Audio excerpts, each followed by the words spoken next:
I know. Twice in one day. Don't say I never did anything for you.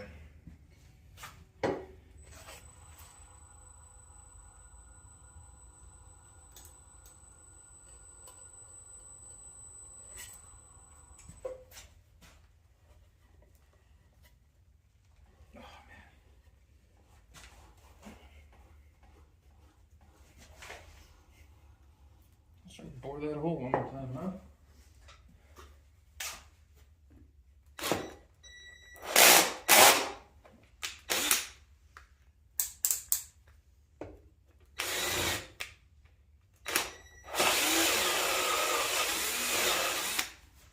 All right, there we go.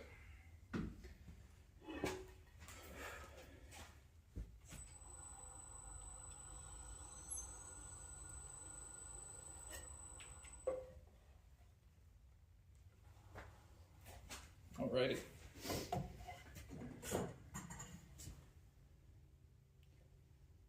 Yep, and that'll be the foot. Lovely. Shaping up to be another beautiful day. Turning. I got a couple hours here. Let's go for it, ladies and gents. Let's bring it right up close to the action for now. Here, let's see. What can I do here? If I do this, I can get y'all real close. There we go. That's nice. That's what we want.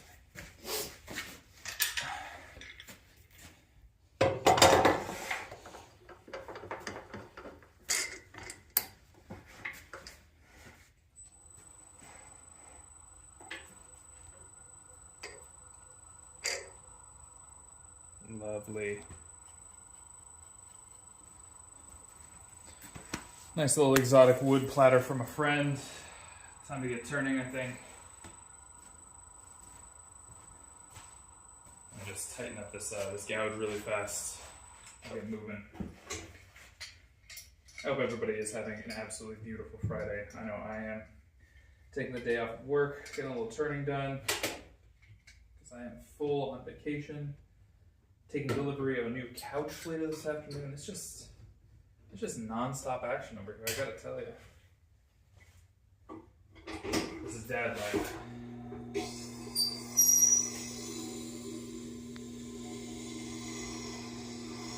Getting excited about a couch, taking some stuff to Goodwill later.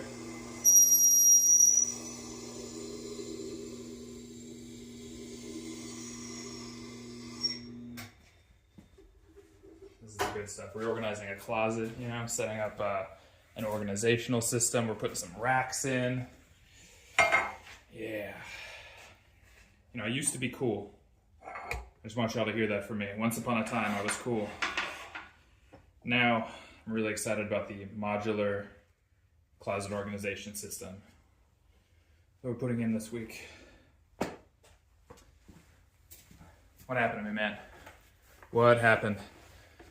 Hey, thanks very much for being here. I appreciate it, everybody. If you have questions as we go ahead and drop them in the chat. I love talking about this stuff.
bug holes.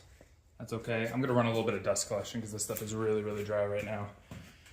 Just a little bit, just to try to keep the air clear. I don't really want to breathe exotic wood today. So, first decision to make. Yeah, there we go. Get all that down now. Alright. First decision to make. My biggest jaws start here. And so for a tenon, I think that's still a little bit small. These jaws that I have on the lathe currently, let's see. Sorry, I'm just gonna walk you through my thought process. So if I go with the biggest jaws that I have on a tenon, that's still a little bit on the small side.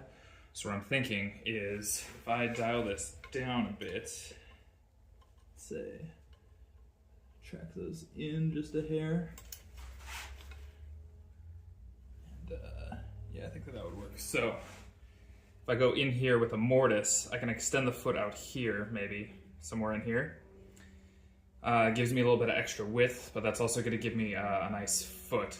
Gives me some design opportunities there too. So I think that is probably going to be the move.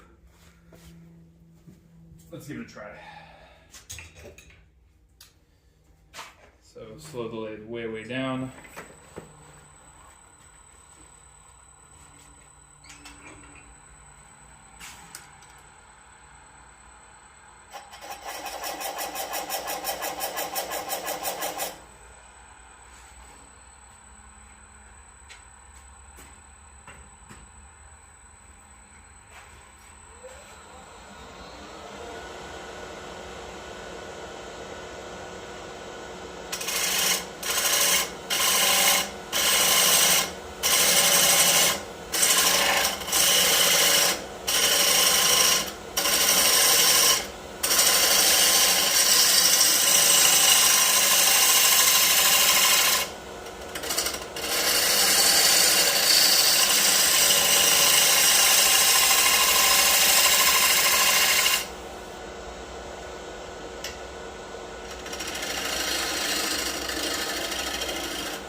So I think I'm gonna do decorative bead right here in the foot.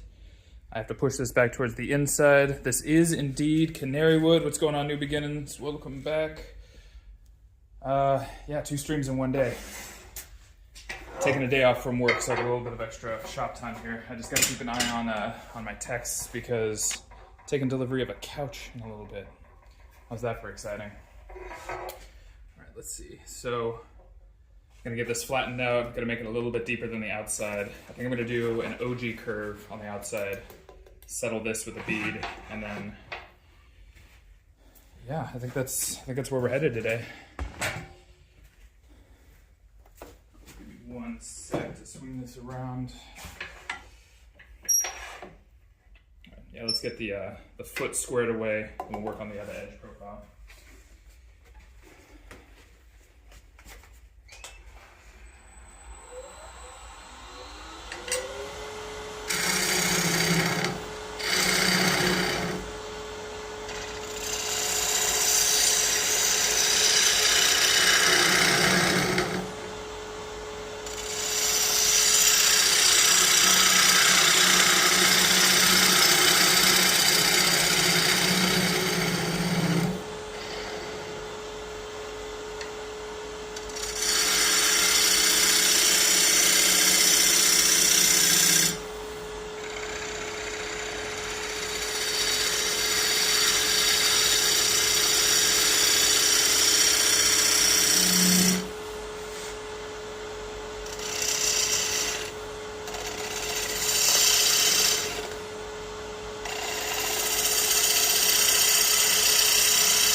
So now the question is, how badly do I feel like filling up these bug holes? I gotta tell you, the answer is not a lot. Not a ton. I think what I may just want to do, get this a little bit more even. I don't know. Maybe in my little interior bead there, or is that too much?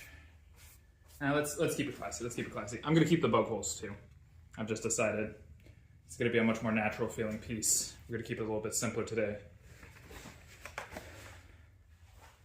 Let me get a bit of a better finish inside this foot, and then I'll show you my full finishing process on the outside. We'll do some sanding sealer, we'll do some actual sanding. I think it's gonna be great.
Cool.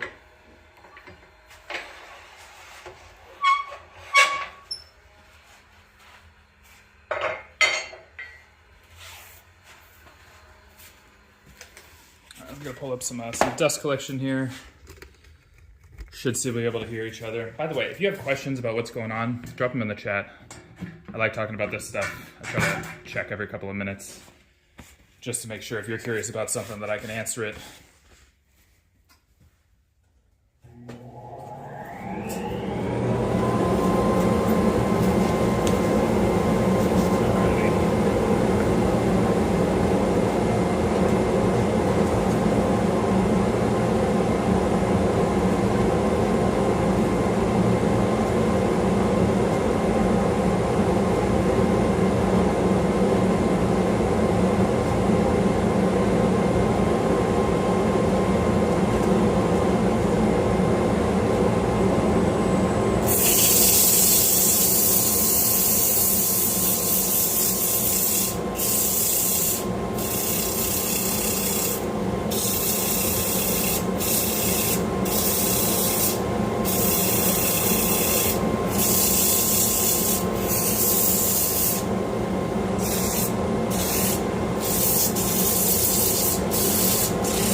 Really quickly, let me show you a cut that I love to take. I forgot to do this, but so right here on the foot, come on, focus for me.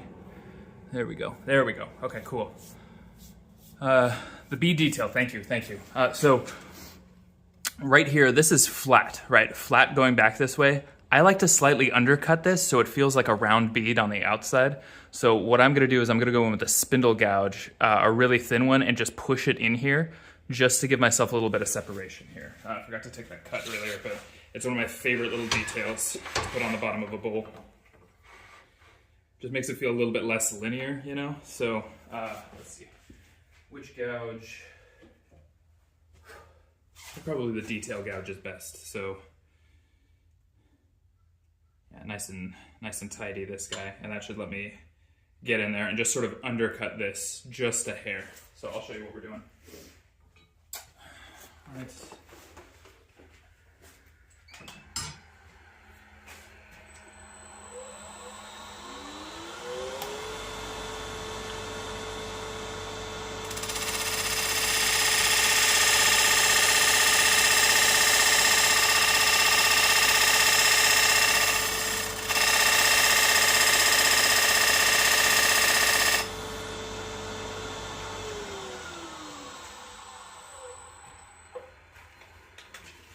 So I know that's like a tiny little detail, but trust me, when you view it from the side, once I get some sandpaper in there and kind of round this out, I think that it makes a huge difference. It makes it look like an additive feature, you know?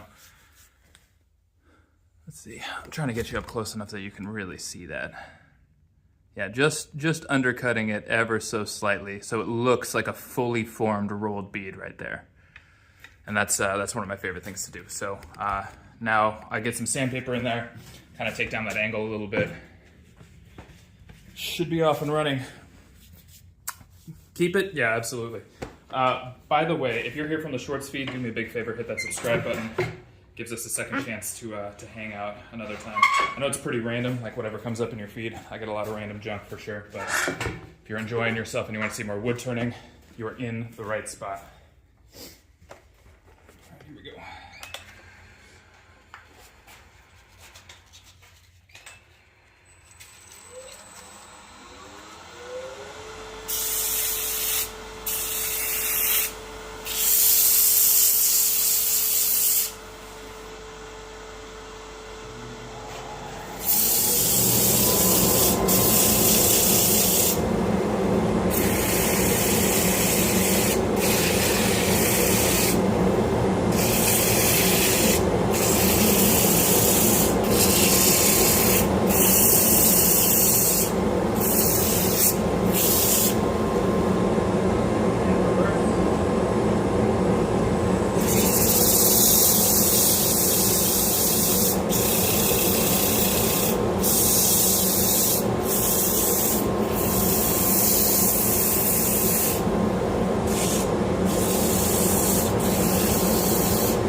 Why no rotary sanding on the big surfaces? Because this is an OG, and I find that the rotary sanding tends to alter the shape of the curve, right? I'm very likely to lose kind of the crispness of this edge, or alter the curve of the OG. I also have this bead right here, which I don't want to touch. So my rotary sander is like here, right? There's just not enough fine control there. I could maybe get in with something like this, but this doesn't quite fit in between here, so that I'm trying to use like one side of it. It doesn't seem worth it in this situation. Also, what I'm gonna do here in a second, I'm gonna coat this thing down in sanding sealer. I'm gonna knock that back a little bit, and I'm gonna show you my abrasive bar and show you the kind of finish that that gets. And that takes out pretty much all of the scratches. So you can see we have like a little bit of scratching right in here. Nothing too crazy, but the abrasive bar that I'm gonna use in just a second here, it's gonna absolutely take care of that for us. So first things first, give our sanding sealer a swirl. I go in phases with sanding sealer. Some months, like I'm all over it, can't wait to use it. And some months I just want to be like Richard Raffin and just like slap some beeswax on it and call it a day.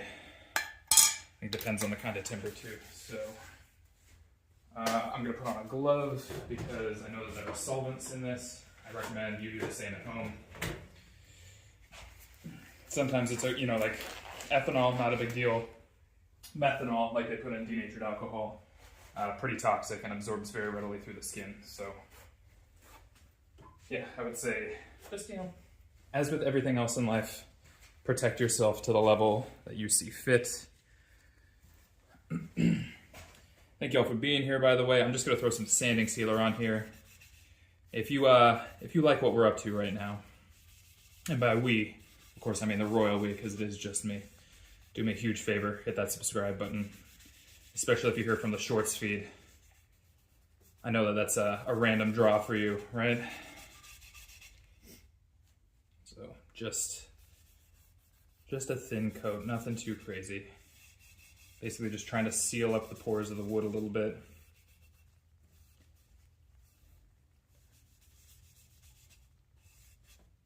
And I'm okay if that happens with the dust in the pores, depending on the wood.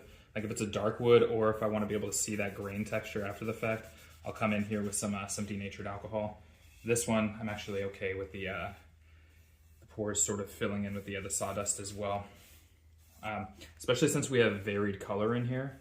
Right, I think that having the pores highlighted a slightly different color, like with the white dust, which is what the majority of it turns into, you know, like this. Right, this is our neutral dust color here. I think that having that highlighting the rest of the piece actually works out, but that's obviously personal choice and opinion there. Do whatever feels best for you, for your piece of wood. I know each piece of wood is different. It's one of my favorite bits about getting to work with whole trees is that you get to make so many decisions. You get to A/B test stuff, right? Like take two identical pieces, you know, two pieces that were like across from each other or in the same log or whatever, and try two different things and see what happens. So you can get like true testing results instead of just trying to, you know, infer like you would with store-bought lumber or what have you, where no two pieces will be the same and you don't really know the origin. But the second thing that I like about it is that you can really tailor your finish to that particular piece, right? Like the first couple you're kind of figuring out, and then for that particular log, you can really figure out what works, and you can kind of optimize towards the end of it. Whereas, you know, if you're just turning one piece from a variety of logs, you never really get to optimize, you know, you don't get to know it. To me, it's like watching a movie once versus, you know, watching something like Star Wars or Lord of the Rings, where I've seen it 100 times, I know all the subtleties. I know where the stormtrooper smacks his head, you know? That's getting to know a movie. That's really getting into it. Whereas, you know, yeah, if you're just turning one piece from a bunch of different logs, it's really tough to get to know it. So I'm just going to give this a second to flash off. Let the alcohol kind of get out. I might assist it with a little bit of friction here. Just make sure that I've gotten into all my little nooks and crannies. And then we're going to sand it back a little bit, and then we are going to abrade the surface one last time. Kind of tell you about my signature abrasive bar a little bit. It is something that you can make at home. I will say, if you're going to make it at home, don't use the family crock pot. This stuff makes an absolute mess. So I'm gonna take some 600 grit now. This is the FinCat American Eagle 600 grit. And this stuff cuts really nicely. So I'm gonna turn on dust collection again. Again, if you have any questions, feel free to drop them in the chat. Thank you very much, Jean-Baptiste. I appreciate it.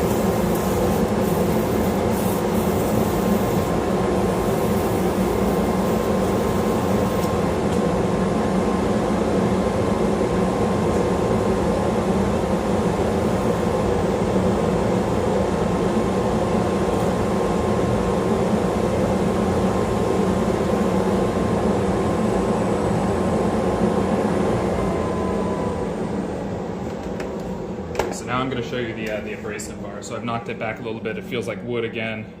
Maybe a couple of thick spots, but I think we're going to be just fine here because the finish that we're going to use also cuts. I can remember where. There we go. Okay, cool. So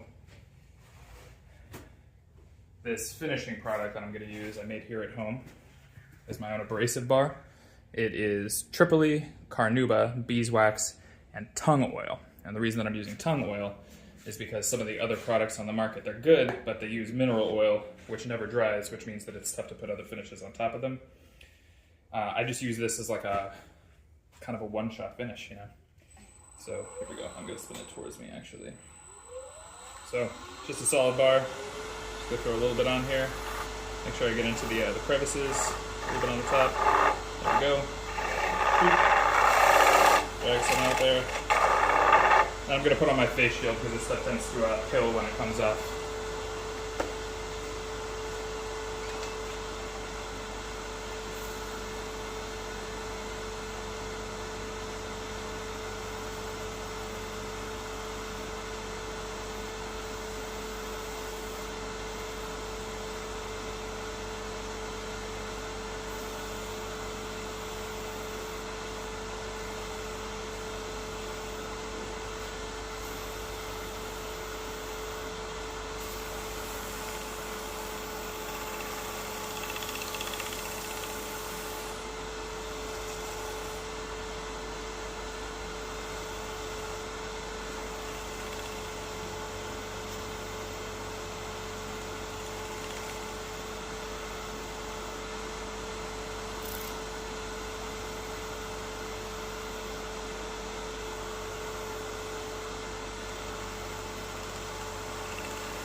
So there we go. That's pretty glossy, I think.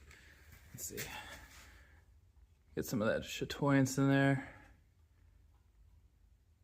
Oh yeah. There we go.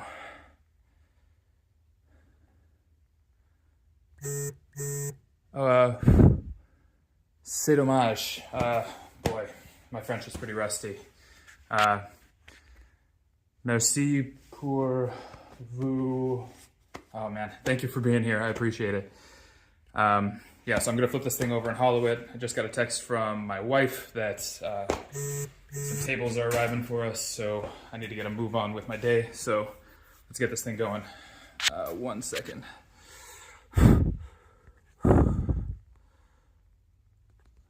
I told her to give me 30, and then, yeah, that's what we're gonna do.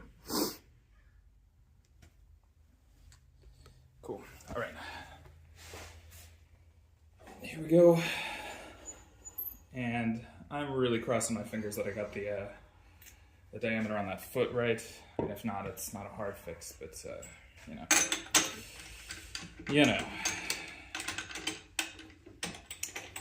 I hope y'all are having an excellent Friday. I know I certainly am. I could build a lot of furniture today. my wife and I are welcoming our third child soon, and so we are building a bunch of new furniture because we have to get our boys into the same bedroom. There's a lot of stuff to do, you know? So I'm very lucky that I get to be out here wood turning, hanging out with y'all. I appreciate it. All right, let's get the inside hollowed out. Also, don't forget to hit that subscribe button. I try to turn every weekday.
Alrighty, so a couple of things. One, tons of vibration at the edge here.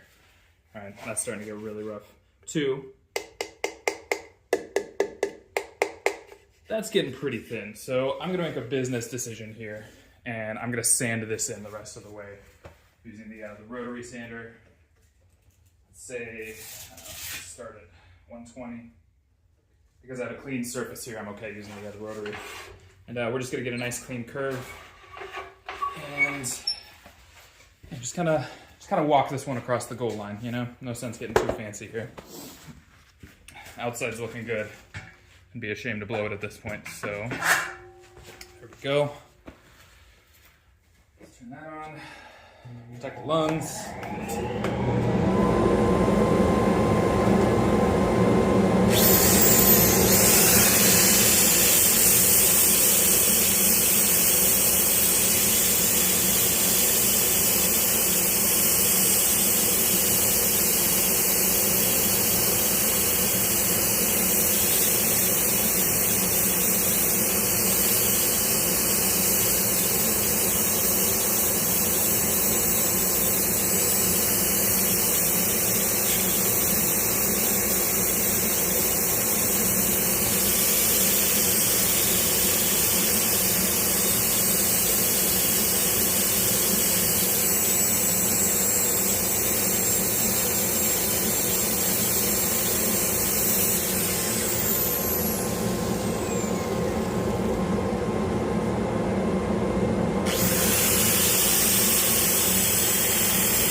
is shaken up. Do lathe spin in the opposite direction south of the equator.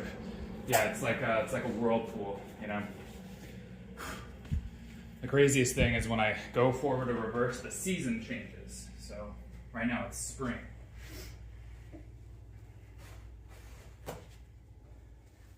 All right, so what we're gonna do, put a little bit of sanding sealer on this guy, just like we did last time. I'm using Dreft lacquer-based sanding sealer. If you use cellulose sanding sealer, it doesn't make us blood rivals or anything like that. I wouldn't worry about it. I think a lot of these work pretty much the same way. The one thing that I do know is that if you were going to put lacquer on a piece afterwards, use the lacquer sanding sealer. Those surfaces just bond better. All right. Let's get this guy open. Also, another handy tool, hemostats, guys. When you need to grab small stuff, then the scissors lock. How cool is that? Also great if you need to like get a small piece of sandpaper into a little spot, you need to grab something out, remove a termite from a bug hole, all kinds of stuff. Also, you know, the medical stuff, right? My grandparents were a doctor and a delivery nurse, and they had hemostats in the home all the time, and like at least 10 or 12 times a year it would come in handy, super hard. All right, if y'all have any questions about the process, finishing, anything like that, let me know in the chat. We had a nice talk about it all this morning. I really enjoyed that one. I don't have a ton of time left, which is why I'm telling you now. Like, if you got questions about what's going on here, don't be shy, get them in. I love talking about this stuff. Basically just trying to fill the pores here. Everybody kind of has their own secret sauce for this sort of stuff. I think that the old joke is like, if you want to talk about finishing, ask 4 wood turners and you'll get 5 different opinions, right? And there's also the part of me that watches Richard Raffin turn and then he just slaps beeswax on it. And I think, you know, tell you what, if that's good enough for Sir Richard, I wonder what the rest of us are stressing out about, you know? Not to say I'm not the kind of guy who typically likes poly or epoxy or anything super shiny, but maximizing the grain that you get and maximizing the finish that you put on, you know, I think it's that extra couple minutes really makes a big difference in how people perceive the piece. And as much as I don't like shiny, shiny sells at craft fairs. There's a guy who's, he goes to a lot of the same craft fairs that I go to, and he dips his stuff in like, it's got to be only 10 layers, but it feels like about 30 layers of lacquer. You know, it just looks like it's been dipped in plastic. And, you know, for all my misgivings about it, he outsells me every single time. So, you know, I think that we can get caught up a little bit in our own heads as craftspeople, as wood turners, about like what works for us and, you know, what we're trying to do in developing our voice and stuff. And it's easy to forget that the consumer, the person who buys our stuff, they're not thinking about wood like 20 hours a day, you know? I think it's an easy thing to get caught up in. Okay, now we're gonna hit the abrasive bar on here a little bit. I'm gonna put the face shield back on for just a sec.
Alrighty.